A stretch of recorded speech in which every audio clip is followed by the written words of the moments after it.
que tu es prêt tout de suite, Jean? Ou c'est une pause de bruit, là? Présentation.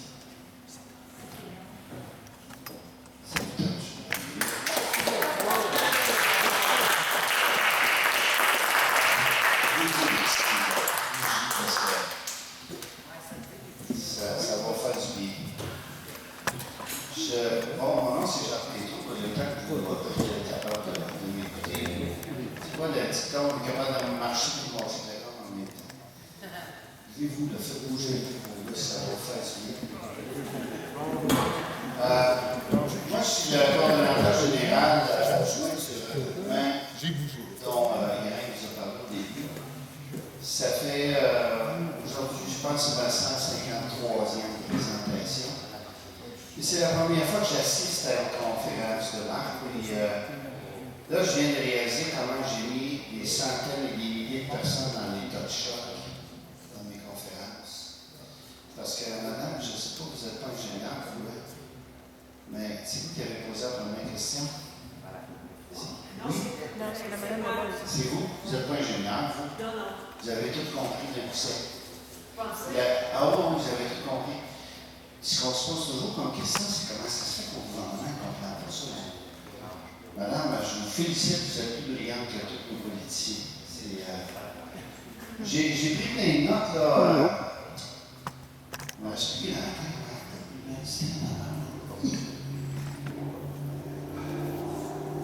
Moi, je suis allé en Pennsylvanie en 2012 parce que je suis un tobon. Dans le sens qu'il faut que je me brûle pour savoir si c'est chaud. Il faut que je touche. Hein, je suis comme ça. Je suis un biologiste de formation. J'ai été prof. J'ai fait 32 métiers. J'ai aussi été agriculteur.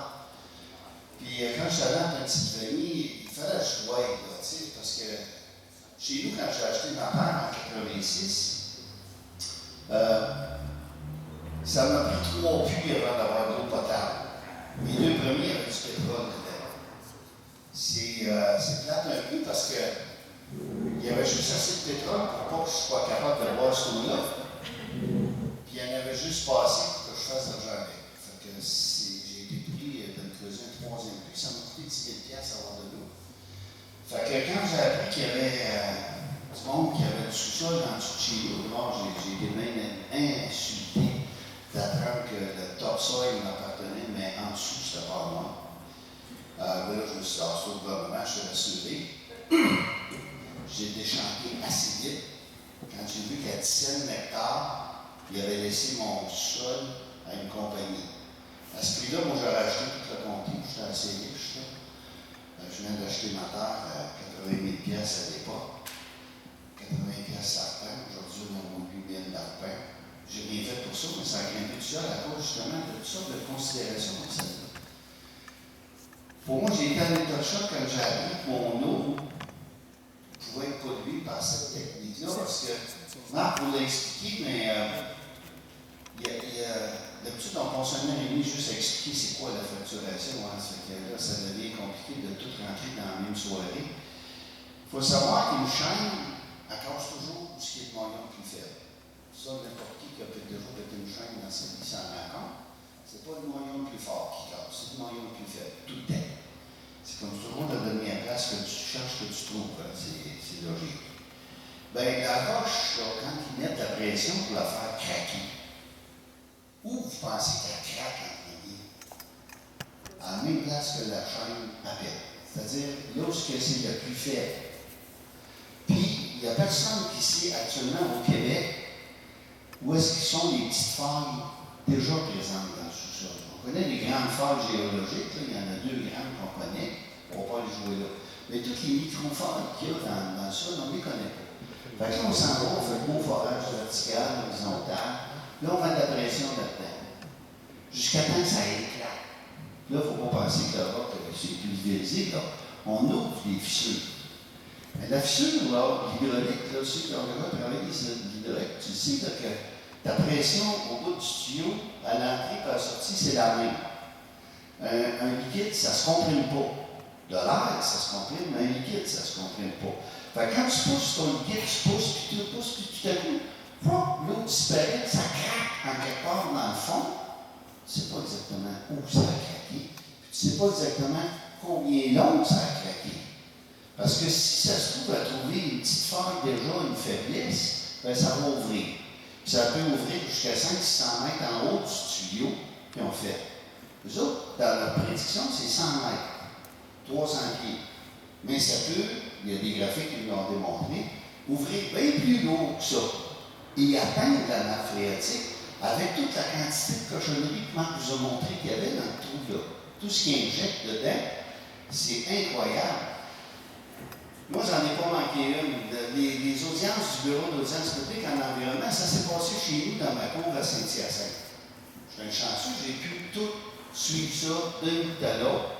J'étais enseignant dans ce temps-là, en formation à distance, ça veut dire que j'enseignais au téléphone à mes élèves. Fait que quand le téléphone sonnait, je sortais de la salle, j'allais donner mon petit cours de chimie, puis je revenais dans la salle. Puis oups, là, ça sonnait, j'allais donner mon cours de maths, je revenais. Fait que j'ai été en mesure de tout suivre, puis au début des audiences, ces gens-là, là, je suis complètement dehors de ce que je m'en venais, vous compris, mais je pense que c'est important que vous le sachiez. Les gens des compagnies, ils nous juraient dur qu'on le faire, puis les gens du ministère étaient à côté d'eux autres, qu'il y a à peu près 8 à 10 produits chimiques qu'ils mettaient là-dedans. Puis de toute façon, la majorité, on les retrouvait en dessous de nos armoires de cuisine pour faire du ménage. C'était des produits chimiques, c'était inoffensif. Ben, 2 ans plus tard, on apprend qu'il y en avait 692, quelque chose comme ça, ça reste. Fait qu'entre 8, 10 et 692, il y a une petite marque. Il y a quelqu'un qui ne savait pas ou qui mentait, on ne sait pas. Je voulais juste revenir vite. Le prix des climaticènes nectar de notre bon gouvernement, il y a quelqu'un qui a parlé d'un bon gouvernement, là. Bien, pendant le même temps, en Colombie-Britannique, les mêmes compagnies payaient jusqu'à 1 000 $. Nous autres, c'est 10 sous. De 10 sous à 1 000 $, peut-être zéro de moins, mais c'est Mme Normando qui disait qu'on ferait de l'argent avec ça, mais c'est elle qui a vendu à 10 cents hectares pour faire du cash. Le bon gouvernement, là, il a laissé une période d'essai à Gaspé. Vous savez qu'à Gaspé, actuellement, là, il y a un forage, puis la compagnie pétrolière sort du pétrole depuis 1 an et demi. Là, ils sont toujours en période d'essai. Ils en sortent 40-50 barils par jour. Hein, c'est pour ça qu'on va payer au baril. Puis, ils ne payent aucune redevance parce qu'ils sont en période d'essai. C'est une période d'essai que jamais dans l'industrie, en nulle part, ça a planète un gouvernement a permis. Nous autres, on a un bon gouvernement qui leur laisse ça gratis. Écoutez, les bénéfices au niveau local, oui, il y en a. C'est vrai qu'il y a des avantages financiers, M. votre question est là-bas. Si vous avez un dépanneur, si vous avez un restaurant, le temps de la construction, vous allez faire de l'argent. Si vous avez une pépine, un camion, une 10 roues, vous allez faire de l'argent. Ça, c'est sûr. C'est ce qu'on a vu en Pennsylvanie quand on est allé. Sauf que vous allez voir que le prix du hamburger à la cantine va passer de 1,5 $ à 6 $, dans le temps de le dire. Parce que ces gens-là, ils ont des bons salaires. Puis les exploitants de cantines, de restaurants, ils en profitent. Hein, ça passe, ils montent le prix. Ce qui fait que ce qu'on a observé en Pennsylvanie, c'est que les gens qui résident dans le village sont plus capables d'aller manger au restaurant. Un, il y a trop de monde. Puis 2, le prix est bien trop haut. Ça fait que c'est vrai que ça apporte la richesse. Ce qu'on a vu beaucoup en Pennsylvanie, c'est que la moitié du village travaille pour la compagnie, puis l'autre moitié la subit. Fait que ça ne fait pas des beaux parties de Noël. Il y a quelque chose aussi, moi j'ai été agriculteur pendant 10 ans. Puis puis j'avais un champ qui était au bord du chemin. Alors quand tu t'allais avec ton tracteur, la baileuse, puis deux voitures à foin accrochées en arrière, c'est le fun quand il n'y a personne dans l'air, parce que tu peux traverser. Mais quand tu as l'exploitation des gaz de schiste dans ta région, tu as un trafic constant de camions. Constant, ça n'arrête jamais. Parce qu'il y a toujours en quelque part un puits qui est en fracturation. Donc, il y a des camions d'eau qui passent, des camions de sable, des camions d'additifs chimiques. Ça n'arrête jamais. Puis ça, on a des vidéos et des témoignages qui nous l'ont démontré.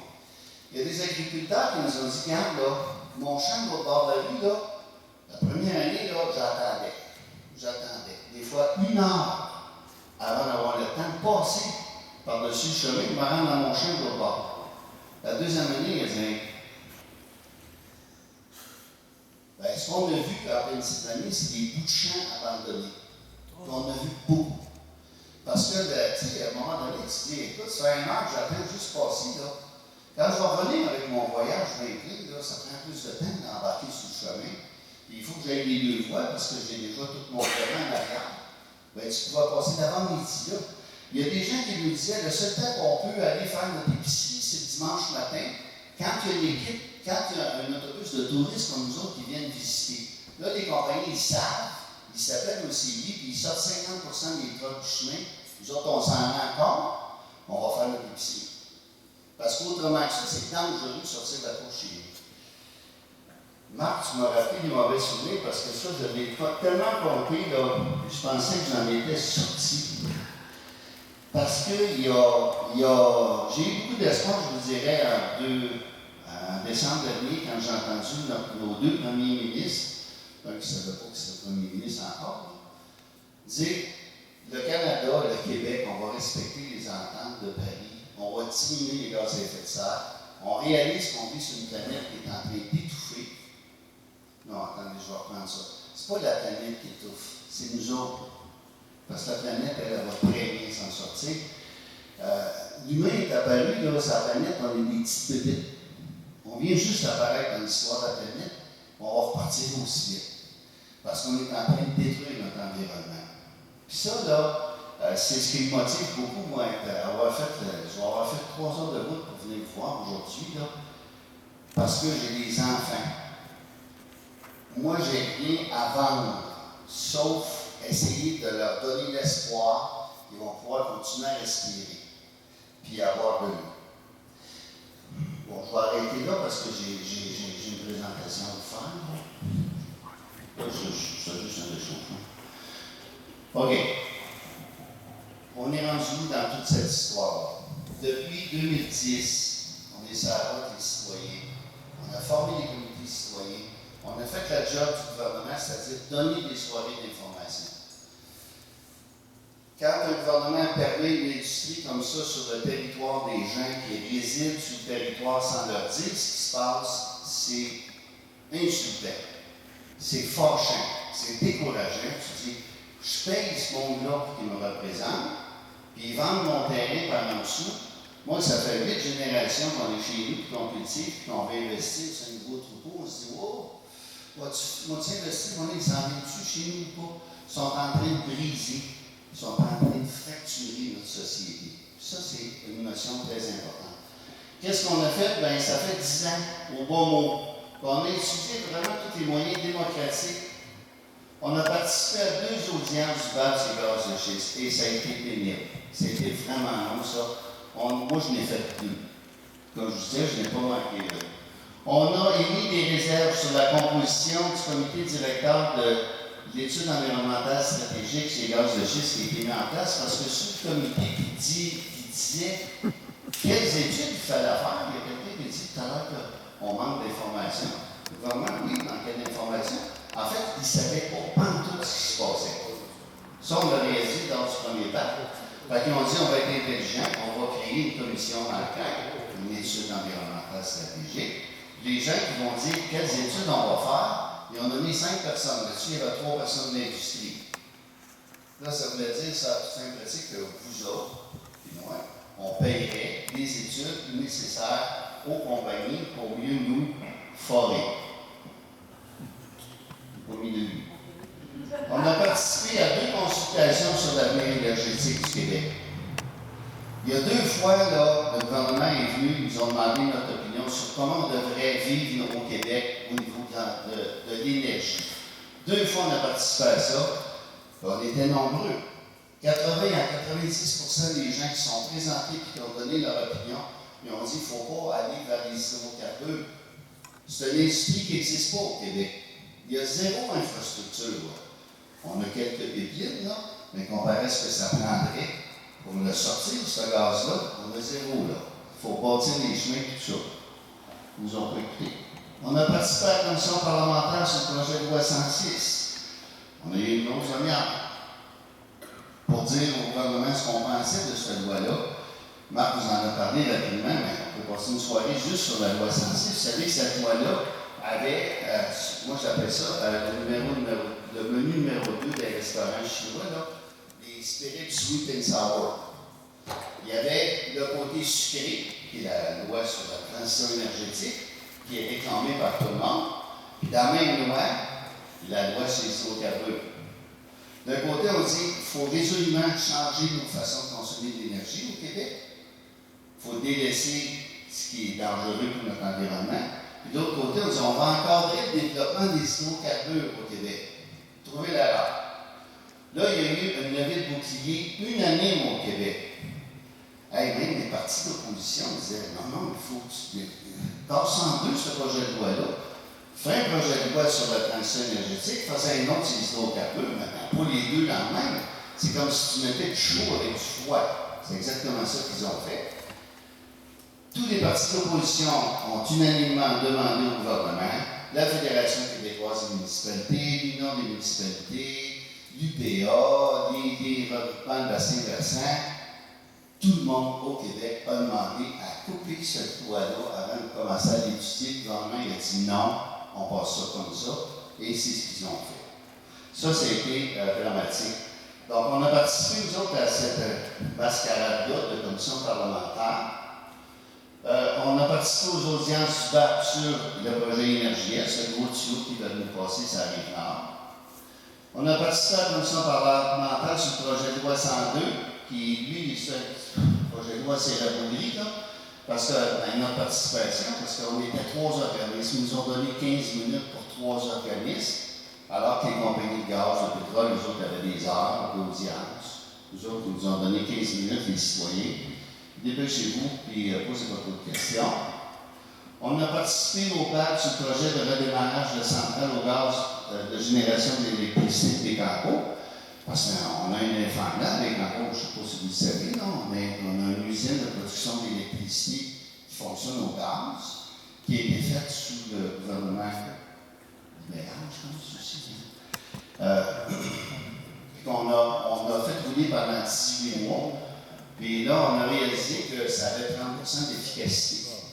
Le gouvernement du PQ, quand ils sont rentrés, ils ont dit « Oh, on fait ça, c'est pas rentable. » Mais ils ont quand même négocié avec la compagnie TransCanada, qui est propriétaire de cette centrale-là, 150 millions par année pour la garder fermée. Fait qu'on paye tout le monde 150 millions pour la garder fermée. Là, Hydro-Québec a dit « Écoutez, on aura besoin d'électricité en période de pointe l'hiver. On a besoin d'à peu près 100 heures qu'une centrale fournisse l'électricité quand il fait très froid. » Fait que là, ils sont associés avec Gaz Métro, on va faire un petit projet, là, ça coûtait 75 millions, pour repartir d'une centrale qu'on savait efficace à 30%. On a demandé l'audition d'un DAP, puis on finit par comprendre qu'on n'avait pas de besoin, parce qu'on a fait dire aux gens d'Hydro-Québec qu'à chaque fois qu'ils font une annonce l'hiver, période de froid intense, s'il vous plaît, consommez avec modération. Prenez pas votre douche en même temps que vous lavez. Tu sais, il fait froid, tout le monde veut beaucoup d'électricité. Bien, à chaque fois, c'est 100 mégawatts qu'on économise. Autrement dit, les Québécois, on est assez intelligents pour comprendre que si tout le monde tire sa sécheuse en même temps, il y en a que ça ne marchera pas au bout de la ligne. Fait qu'on économise 100 mégawatts à chaque fois qu'Hydro-Québec fait un appel comme ça. Il y avait besoin de 500 mégawatts. On dit au lieu de repartir de la centrale au gaz, qui va générer des gaz à effet de serre, évidemment, faites donc 5 appels. Vous allez avoir le même résultat. Au lieu d'éduquer le monde à moins consommer quand il fait froid, ils nous mettent dans la situation de continuer à consommer bande de cocoon. Nous autres, on va vous trouver des moyens de vous fournir. Parce que ça fait faire de l'argent à notre société d'État. Sauf que ce n'est pas très intelligent pour la survie de notre planète, par exemple. Je m'égare, excusez. On n'a même pas, il y a eu une commission parlementaire sur l'acceptabilité sociale. Puis nous autres qui représentons les citoyens, on n'a même pas pu se faire entendre. Le gouvernement a dit non, nous autres, on ne veut pas vous entendre. On a entendu encore une fois le conseil du patronat, les chambres de commerce, les compagnies de gaz, les compagnies de pétrole, les autres ont tous été invités. Nous autres, on a fait la demande, hein, puis vous pouvez le voir, on l'a fait plus qu'une fois. On s'est toujours fait dire, c'est un projet de loi qui ne vous concerne pas. C'est parce que le social, dans le mot, c'est nous autres. Acceptation, c'est peut-être votre côté, mais social, c'est nous autres, le peuple. Là. Non, nous autres, on n'avait pas droit au chapitre. On a participé à la consultation sur la réforme de l'Office national de l'énergie, ça c'est au niveau fédéral. Quand je vous dis qu'on a fait tout ce qui était légal et possible de faire pour faire comprendre aux deux paliers de gouvernement, parce que j'ai mis tout dans le même sou, là, on les a fait les démarches. Et bénévolement, j'en oublie. Je suis certain que j'en oublie. Si on faisait un historique, là, vraiment à la marque, parce que ça, c'est un scientifique. Vous avez remarqué que, je ne sais pas le graphique, là, mais lui, il va vraiment au fond des choses. On a fait signer à plus de 65 000 propriétaires terriens de déclaration qu'ils n'entreraient pas chez nous. Ça, là, pendant 3 ans de temps, on a eu des gens qui ont frappé à chaque porte d'agriculteurs. Tous ceux qui avaient un terrain d'1 hectare qui pouvaient accueillir un pad de forage, là, on a frappé aux portes. Savez-vous, monsieur, madame, c'est quoi la fracturation hydraulique? Saviez-vous qu'il y a un claim en dessous de vos pieds? Saviez-vous qu'il y a une compagnie pour avoir... Pendant 3 ans de temps, on a éduqué, on a informé, on a fait signer un formulaire. 65, c'est le plus grand référendum citoyen bénévole, gratos, qui n'a jamais été fait dans l'histoire du Québec. On est allé déposer ça à l'Assemblée nationale, à nos élus, au gouvernement, en disant, regardez, là, il y a 65 000 propriétaires qui disent, tu n'entreras pas chez nous. Le deuxième dépôt en 2014. Pendant les 2 années subséquentes, qu'est-ce qu'on a fait? On a préparé la loi 106. On dit oui, on va rentrer chez vous, on va rentrer avec une loi pour ça. Viens me contester maintenant. Il y a une loi. On a placardé la province de Québec avec les affiches « Coule pas chez nous ». Ça arrive nord, puis ça arrive sud à partir de Saint-Augustin-des-Morts. C'est là que le pipeline passerait en dessous du fleuve. La campagne ne coule pas chez nous. On a fait circuler des dizaines et des dizaines de pétitions demandant au gouvernement de changer de cap et s'orienter vers le développement des énergies de transition réelles. Pas changer un hydrocarbure par un autre hydrocarbure. Ça fait des années que Gaz Métro nous vante la belle petite flamme bleue comme étant l'énergie de transition de l'avenir. C'est de la bullshit. Les scientifiques s'accordent à dire, quand on regarde la production de gaz de schiste du début jusqu'à la fin, c'est aussi polluant que le charbon. Puis le gouvernement le sait. On l'espère. On l'aura assez dit. Parce que dans la politique énergétique 2030, là, notre gouvernement, notre bon gouvernement, c'est vers ça qui s'en va. Vers la liquéfaction de gaz naturel, vers l'utilisation du gaz naturel. On remplace un hydrocarbure par un autre. C'est comme je te dis, tu as le cancer du poumon, arrête de fumer des exportés, fume des creveries mentales. Des fois, je fais exprès. On a écrit dans les journaux des centaines d'articles afin de dénoncer les faussetés propagées par les compagnies puis par le gouvernement. Par le gouvernement même, moi j'ai entendu Mme Marois, quand elle était première ministre, dire qu'il y a un moratoire au Québec, c'est gaz de schiste. Il n'y en a jamais eu. J'ai entendu le premier ministre Charles dire ça. Il n'y en a jamais eu. J'ai entendu le premier ministre Couillard, le dernier liste, dire qu'il y a un moratoire, c'est gaz de schiste. Il n'y a jamais eu de moratoire au Québec. Il y a eu un arrêt de la part de l'industrie parce qu'ils nous trouvaient fatigants, ils étaient toujours dans le même genre. La deuxième raison, c'est parce que le prix du gaz était complètement à terre. C'était pas rentable de le faire, Marc vous l'a démontré. Mais il n'y a jamais eu de moratoire. Le gouvernement du Québec n'a jamais déclaré que le moratoire, c'est gaz de schiste. Pourquoi? Parce que là, on l'a vu. Ils préparaient la loi qui s'en tenait pour le job. Ça sent un peu de copinage, ça fait là. Ben, nous autres, on est rendu à dire assez, c'est assez. Là, on a vraiment tout essayé, là, des façons légales. On a été gentils. On a fait des manifestations. On a fait des dizaines et des dizaines et des dizaines de manifestations, toutes pacifiées. On n'a jamais passé une ville. On a fait des flats, des fois on s'en rendait aux manifestations. On n'a jamais fait de bruit, on n'a jamais été violent. On a toujours voulu respecter tout le monde. Mais à un moment donné, quand tu te rends compte que le gouvernement en face de toi ne te respecte pas, là on dit « Ah, c'est assez. » C'est ce qui nous amène à notre opération. La politique énergétique 2030, c'est des beaux vœux pieux. Il y a des beaux objectifs dans ça. Il faut diminuer nos gaz à effet de serre. On va mettre 1000 autos électriques sur la route d'ici 2020. Savez-vous, 1000 autos, ça représente combien du parc automobile, ça? 0,1% des autos du Québec. Hey, on va le faire descendre, notre bilan de gaz à effet de serre, en mettant 0,1% des autos électriques. Tout le reste, ça marche au pétrole. Let's go. On donne 8 000 pièces de subvention. En Ontario, il en donne 15 000. C'est comme du 5 ou 12. En Ontario, ils ont atteint leur objectif. C'est fini les projets pilotes de forage, parce que dans la loi, on prévoit que les projets pilotes, ceux qui vous parlez, là, dans la région de l'Opinière et des Cancours, eux vont avoir des petits passe-droits. On va le fast track, qu'on appelle, là, la voie rapide. Ben, on va passer toutes nos chambres. Vous savez, le bureau il est là maintenant, vous passez par là. C'est ça qui s'en vient. Les projets de développement des gazières dans le Bas-Saint-Laurent, cet été, attendez-vous à avoir de la contestation, parce que dans le Bas-Saint-Laurent, tous les gazières sont là. Ils attendent que le gouvernement sorte les règlements, comme vous parlez tout à l'heure, puis que M. a très bien compris que je ne sais plus c'est qui, là. Ce n'est plus le politique, là. C'est vraiment l'administratif, c'est les fonctionnaires. Puis la semaine passée, on a su que les 3 ingénieurs qui restaient, à eux 3 avaient quelque chose comme 5 ans d'expérience. Les forages à Gaspé, cet été, on s'apprête à faire la fracturation hydraulique. Pétrolia a toujours dit que jamais il fait de fracturation hydraulique à Gaspé parce que les forages sont trop près des maisons. Il y a déjà des puits qui sont contaminés, qu'on n'a jamais fait de fracturation. Là, tout à coup, ils disent, ben là, la production vient de baisser. Il va falloir qu'on stimule nos puits. L'année passée, ils ont passé une stimulation à l'acide en disant, ah, c'est pas de la fracturation. On a injecté ces 200 000 litres. Je me souviens plus de la quantité. Parce que moi, j'enseigne les maths avec les chiffres aujourd'hui. C'est comme ouf. C'est effrayant ce qui se passe à Gaspé aujourd'hui.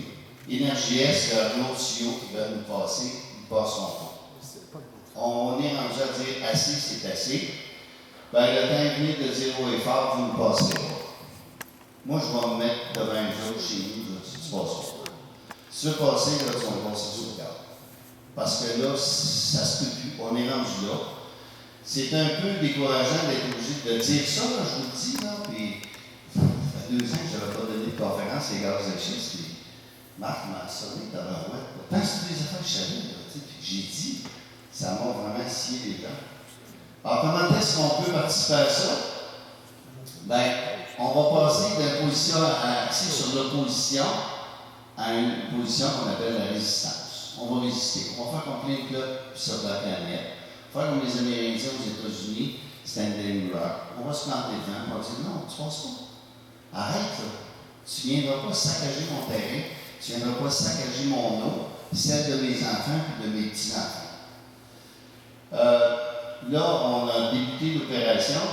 Ça démontre que loin de s'essouffler, l'opposition s'amplifie, s'unifie, s'organise, se renouvelle et gagne du momentum. On fait une campagne avec des affiches qui ont marqué il n'y a pas de logo.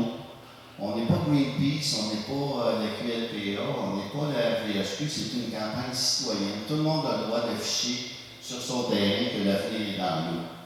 Que le monde ne se passera pas pour venir faire de la fracturation sur mon terrain. Tout le monde peut se l'approprier. Toutes les thématiques réunies, parce qu'au Québec, ici dans la région, vous êtes, les Français diraient que vous avez plus bordé de nous. Vous avez rien. Vous n'avez pas de claim en dessous des pieds. Par contre, comme Marc vous l'a bien démontré, puis que votre mère a dit qu'il y a une solidarité à avoir, c'est pas parce que chez vous, ça ne se passera pas qu'on peut laisser les autres se faire polluer leur eau. Donc, la fracturation, il y a le pipeline Énergie-Est, il y a les bateaux, puis il y en a un autre, je ne sais pas. Les trains, oui, le transport par train. Parce que aussi, c'est effrayant. Alors, on a commencé par un blitz anti-RPEP. Il y a eu un dépôt la semaine dernière de 250 municipalités qui ont adopté un règlement de protection. Merci beaucoup, M. le maire. Je trouve que vous avez un raisonnement qui est extrêmement social, c'est correct.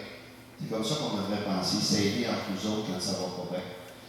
On va accueillir, on va organiser une assemblée citoyenne. Ce que vous faites à soir, c'est parfait, ça s'inscrit exactement dans ça. Si vous voulez participer à la campagne d'affichage, les affiches sont là. On les a voulu moins agressives que les fameuses pancartes rouges non au gaz de schiste.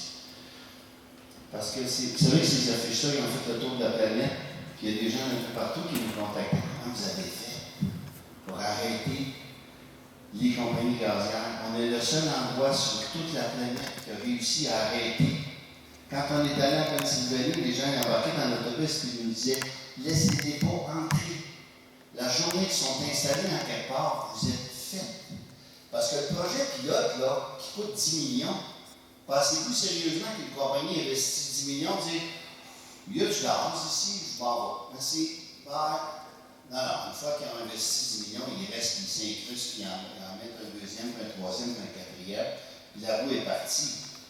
Le cadeau qu'on nous a fait à 1h30 du matin, c'est ma députée de Saint-Hyacinthe qui l'a demandé, puis qui a obtenu cet amendement-là. D'ailleurs, quand j'en ai l'occasion de me le dire, hey, Jacques, tu dois être content parce que les agriculteurs sont protégés à cause de moi. C'est moi, en ce moment, aux prochaines élections. Ouais, tu as quand même voté pour la loi. Tu te donnes une petite goutte, mais tu m'en manges le reste du bras. Alors, participez à la campagne sur les médias sociaux, si vous êtes là-dessus, évidemment. Offrir une formation de résistance spécifique. On a commencé cet été, il y a 3 endroits où il va y avoir des sessions. Qu'est-ce que tu fais quand il y a un camion s'en vient? C'est-tu intelligent d'aller te mettre devant? Peut-être pas. C'est-tu intelligent d'aller t'attacher un cadenas dans le cou à côté de. Peut-être pas. Peut-être d'autres choses à faire. Puis il y a effectivement d'autres choses à faire. Puis on donne des formations actuellement au Québec. Il y a 3 endroits, il y en a une en fin de semaine à Rimouski, où les gens vont s'asseoir et dire moi là, il y a des gens qui disent regarde, la première fois que j'ai donné une conférence, il y a un type qui s'est dit, puis il a crié Over my dead body, s'il passera à mettre à la. C'est dérangeant. Ils vont vous dire tu donnes une conférence, puis t'as un gars qui crie, il n'a pas dit sur ton voix-là. Les veines sorties du cou, là, il était insulté de bonhomme. D'ailleurs, il militait avec les autres pendant 5 ans. Bien là, c'est pas ce type de comportement-là qu'on veut. On veut avoir une résistance qui dit, regarde, tu passeras pas, là. Tout simplement. Comment on fait? Bien, il y a des techniques pour ça. Fait qu'il y a 3 organisations qui sont mises ensemble, des gens qui sont habitués de donner des formations, qui ont écouté qu'est-ce qu'on voulait comme formation, puis ils les offrent actuellement. Diffuser l'opération dans votre région. En m'en j'ai vu, c'était à Saint-Apollinaire, qu'il y a des affiches dans le village. À Guadeloupe aussi. J'ai vu des affiches. Je me dis, à partir du moment où un politicien s'en retourne à son cabinet à Québec, le dimanche soir, parce qu'il commence à vivre, le soir, parce qu'il commence à bâtir, passe à travers un village pour voir une affiche. Ah, c'est non, il s'est avec. La semaine suivante, il passe, il voit 5 affiches. Oh, boy, ça serait bien. Puis le deuxième village, il n'y en avait pas, il y en a une tout à coup. Bien, l'idée, c'est ça, c'est de démontrer partout sur le territoire, passerait pas, que les gens réalisent que partout où ils vont, il y a du monde qui vont se lever debout et dire non, tu ne passeras pas dans mon village. Non, tu ne viendras pas défendre la quiétude, parce que je vous le dis, là, les gens qui vivent avec l'industrie des gaz ou du pétrole n'ont plus de vie sociale. C'est vraiment pas des farces. Tu ne peux pas sortir de chez vous. J'ai des vidéos là, qui sont. C'est effrayant, ça en pleurer. Tu te dis, attends un peu, là. Je suis pressé, il faut que j'y aille à la pharmacie. Ces camions, c'est un après l'autre, le nez dans le derrière de l'autre. Tu ne peux même pas t'immiscer entre 2 camions. En Pennsylvanie, des endroits, il n'y avait jamais eu d'accident mortel. Bien, en 3 ans, il y en avait eu 15. Pourquoi? C'est parce qu'à un moment donné, tu es allé d'attendre dans ton entrée de cours pour sortir. Tu dis, je prends une chance. Je passe entre 2 camions, tu n'as pas vu l'autre qui s'en venait. Flop, tu te fais ramasser. C'est ça, la réalité. C'est ça que le gouvernement ne nous dise pas. Je m'excuse, moi, quand je vois une femme s'approcher de moi comme ça, ça va tout irait.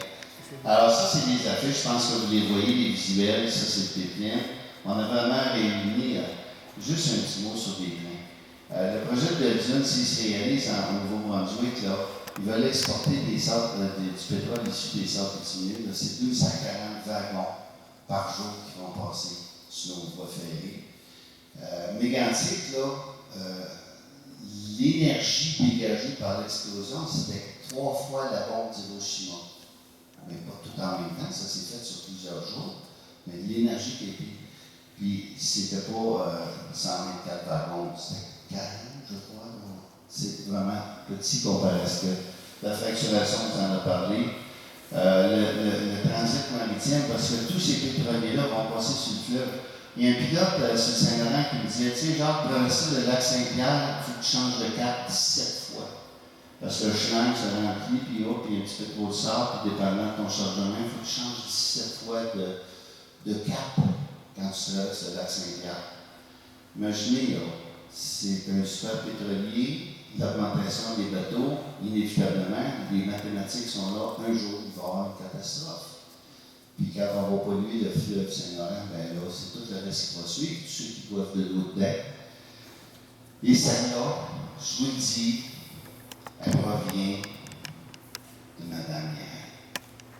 Parce qu'Irène, quand c'est vrai, parce que dans nos décisions citoyennes, on essaie d'être démocratique pour le gouvernement. On essaie d'écouter tout le monde. Puis Irène, puis les gens, sa région disaient, votre campagne est un peu négative, là. Non à ci, non à ça. Ils disaient, OK, on va développer un slogan positif. C'est quoi? Puis qu'est-ce qu'on cherche à faire? C'est protéger notre eau. Je pense que Marc, vous l'avez montré, vous l'avez bien compris aussi. On vit un pays d'eau, ben, il faut la protéger. Parce que c'est une ressource, c'est pas une ressource inépuisable. C'est la même eau qui circule sur la planète depuis 4 milliards d'années. Peut-être que l'eau qu'on boit ce soir a déjà été bu par un dinosaure, puis non, c'est pas. Ça a été filtré, ça devient en circulation des millions de fois, cette eau-là. Bien là, si on la prend, on l'injecte à 7 km dans le fond de la terre parce qu'on ne sait pas comment la dépolluer, bien c'est de l'eau de moyenne surface. C'est l'équivalent de 20 millions de litres d'eau à chaque fracturation. 20 millions de litres, j'ai déjà fait le calcul en termes de quantité de piscine olympique, je ne m'en souviens plus, je n'avancerai pas. Là. Fait que les gens de votre région ont dit non, il faut sortir un slogan positif. C'est celui-là qu'on a développé. Alors, merci de participer à. Il y a une chose que vous pouvez faire, c'est de créer un comité citoyen dans votre municipalité. C'est pas une nécessité de devenir des gens comme Greenpeace qui vont se prendre après le clocher d'église. C'est pas ça qui est l'idée du tout. C'est de démontrer au gouvernement que dans chaque municipalité au Québec, il y a des gens qui vont dire non. On peut comprendre que vous autres, vous laissez gagner par les lobbyistes, mais nous autres, on occupe le territoire, on a besoin d'eau. Même municipalité à Saint-Dominique, c'est une municipalité agricole, je termine là-dessus. Ça m'a pris 2 ans à faire comprendre aux maires qu'il fallait qu'ils acceptent de prendre un règlement de protection. Chez nous, on est clémé.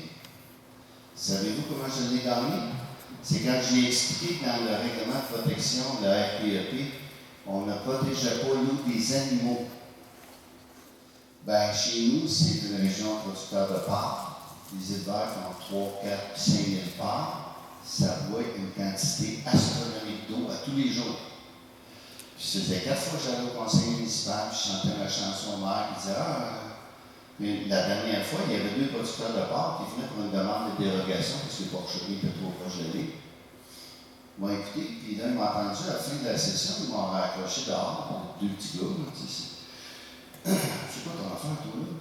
Ben, c'est pas mon affaire, c'est l'affaire du gouvernement. Là, je leur explique. J'ai dit, les gars, vos porcheries sont pas à côté de la maison, mais non, ils sont au bout du champ parce que ça sent pas très bon. Puis tu veux pas avoir la piscine, tu veux pas avoir la fosse purée à côté de ta maison. T'as vu assez loin. Fait que tu t'en vas au bout de ta terre, au cordon, tu bâtis ta porcherie-là, tu creuses un puits. Tu es souvent à 500 mètres de la maison. Ça veut dire que le règlement que le gouvernement vient de mettre en place permet à une compagnie rosière de laisser s'installer à côté de ta porcherie, à côté de ton puits. S'il pollue, ben là, arrange-toi avec tes trous. Hey, tu ne fais pas péter 2000 cochons avec des bouteilles d'eau, là. Non. C'est des citernes d'eau. Ça va pendant 2 jours, 3 jours. Mais à long terme, ton puits est contaminé, là. Puis que en prends un autre à côté, il va être aussi contaminé. C'est la même nappe phréatique. Là, les producteurs, d'abord, ils disent, c'est ça. Là, je vous passe tout le chapelet liturgique, là. Ben, le mois suivant, curieusement, le maire dit, M. Tétro, vous allez être content, on va adopter la motion.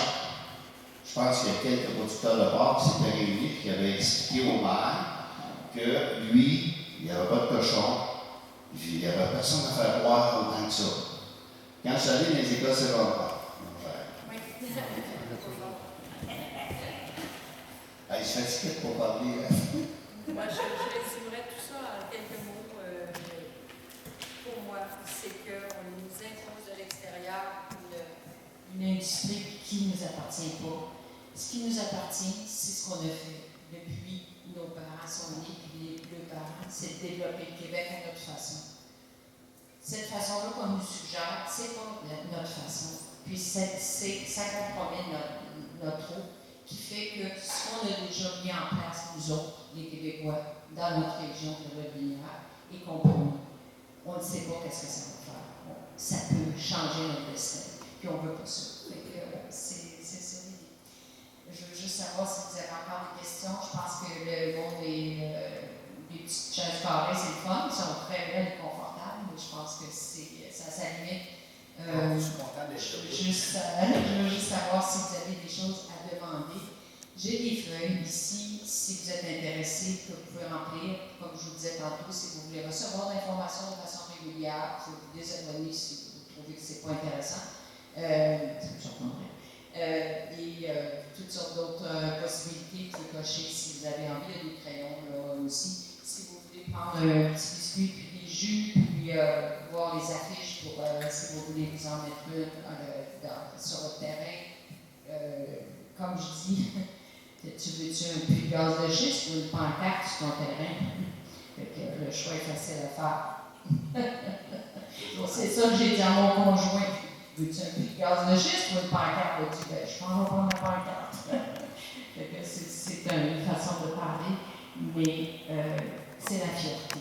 Moi, j'appelle, c'est une belle pancarte. Je suis fière de le mettre parce que je suis fière de venir de vous. Puis je suis fière de ce que j'ai. Puis je veux pas que ça change pour le pire. Puis j'ai des petits-enfants, puis je veux qu'ils aient ce qu'ils ont besoin dans la vie, tout simplement. C'est notre devoir.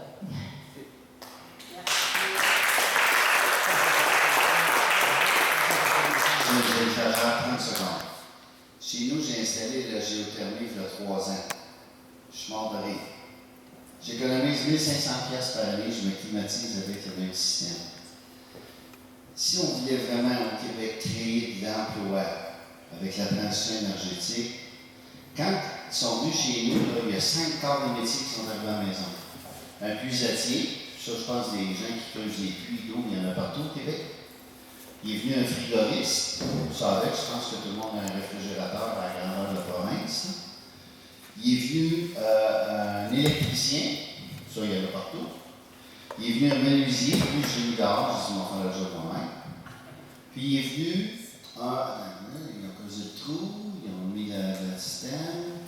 Il est venu un autre corps de métier qui est partout au Québec. Je dis, au lieu de développer des hydrocarbures en Gaspésie, ou développer des hydrocarbures comme le gaz de schiste, parce que ce n'est pas des travailleurs québécois qui travaillent là-dessus, c'est des équipes spécialisées de travailleurs qui s'en tournent. Donnez donc des subventions aux gens qui voudraient installer la géothermie chez eux. Vous allez créer de l'emploi partout sur le territoire du Québec. Puis le soir, les ouvriers vont retourner coucher chez eux. Parce que les études ont démontré qu'un travailleur qui fait du fly-in, fly-out, ben là, tu vois apparaître dans ta région des maladies vénériennes. Tu vois augmenter les. Non, c'est un fait, hein? Tu sais, un travailleur, tu vois, homme ou femme, quand ça fait 3 mois que tu es parti chez vous, tu as des petits besoins, là, puis à un moment donné, ben, tu fais des bonnes payes, ça fait que les gens qui vendent de la drogue, les gens qui vendent du sexe, ça arrive. C'est des réalités documentées de plus en plus. Ça fait augmenter la violence conjugale, les divorces, les séparations. C'est des choses qui sont réelles, là. Ça, le gouvernement ne vous en parlera pas. Mais quand tu fais travailler ton monde localement, puis ils retournent coucher chez eux le soir, là, ben, ça crée de l'harmonie, ça crée de la richesse partout. Puis ton restaurant du coin, il ne va pas se mettre à vendre un hamburger à 7 $. Il va te garder à 1,5 $, 2 $, pour garder sa clientèle locale. Je pense que la création d'emplois avec le développement des hydrocarbures, ce n'est pas vrai. On pourrait très bien faire beaucoup plus pour la société en développant les nouvelles technologies d'énergie chez nous, par des gens de chez nous. On l'a génie au Québec. On l'a vraiment. Les patenteux, il y en a partout. Excusez. Juste une minute pour vous dire que justement, concernant le génie au Québec, moi, il y a déjà presque 30 ans, je travaillais dans le domaine de l'énergie solaire. Parce que Edison déjà me disait qu'il fallait se tourner vers l'énergie solaire. L'énergie solaire à partir de matières organiques, à partir de ce qu'on trouve dans les plantes. On faisait des cellules solaires dans les années 80 à Trois-Rivières là-dessus. Là, on se retrouve avec une loi sur la transition énergétique 2030, loi de la politique énergétique. Et dans cette politique-là, on ne voit même pas le mot solaire. Est-ce que c'est normal? C'est complètement ahurissant de se rendre compte que notre gouvernement veut faire une transition énergétique avec des stations multicarburants, avec le gaz naturel liquéfié, et oublie le solaire, l'énergie solaire. Alors qu'on l'a vu à Halifax, par exemple, les municipalités, la ville d'Halifax donne des subventions, elle achète des panneaux solaires à prix gros et finalement, elle les avance en quelque sorte aux citoyens qui les installent. Et l'installation fait en sorte que les citoyens, après quelques années, remboursent à la municipalité et ça continue comme ça. Après, c'est tout bénéfice. Pourquoi est-ce qu'au Québec, il faut qu'on s'enfonce dans une filière comme celle du gaz de schiste? Moi, c'est ça qui m'a fait lever. J'ai rencontré des gens comme Jacques et maintenant Irène. C'est parce que je me dis, ça n'a pas d'allure. Hubert Reeves le disait, David Suzuki le dit, tous les scientifiques le disent depuis des décennies. Il faut s'éloigner du charbon, du pétrole et du gaz naturel. C'est la priorité. Et ce qu'on disait, même les compagnies comme Shell disaient que 2017, c'était l'année charnière. Si on ne réussissait pas en 2017 à diminuer nos émissions de gaz à effet de serre, on était dans le trouble. Eh bien là, on est dans le trouble, il va falloir agir vite. Merci. Vous êtes tough. Merci beaucoup. Est-ce que quelqu'un veut faire un commentaire? Vous avez de la bonne question. J'avais une chose à dire. Oui. Quand le monsieur a commencé son discours, il a parlé de la Pennsylvanie. Oui. Ben, je pense que ça vaudrait peut-être la peine de mettre le lien. Moi, j'ai vu des choses qui sortaient d'un robinet de maison, puis quand tu allumais ton allumette autour, le feu-poignet, je pense que c'est pas de la légende urbaine. Puis ça serait peut-être bien quand vous faites d'en parler de ça, parce que ça, moi, ça m'avait. Oui, c'est parce qu'à un moment donné, il faut penser qu'il y a une limite à ne pas franchir. Il ne faut pas se faire prendre pour un maudit fatigant, un alarmiste. C'est quand tu es négatif. Quand les gens disent vous êtes contre tout, non, moi je suis pour tout. Juste madame, pour répondre à votre question, si vous avez une clé USB, j'ai plein de documentaires, de séquences vidéo, soit de la part des citoyens, soit par vous, qui démontrent ce que vous dites. Et c'est parce qu'on manque de temps, sinon j'ai plein de films à la disposition. Est-ce que vous avez des commentaires en général? Est-ce que vous avez appris quelque chose? Est-ce que ça vous a convenu? Est-ce que vous dites de règlement comme ça? Oui, merci.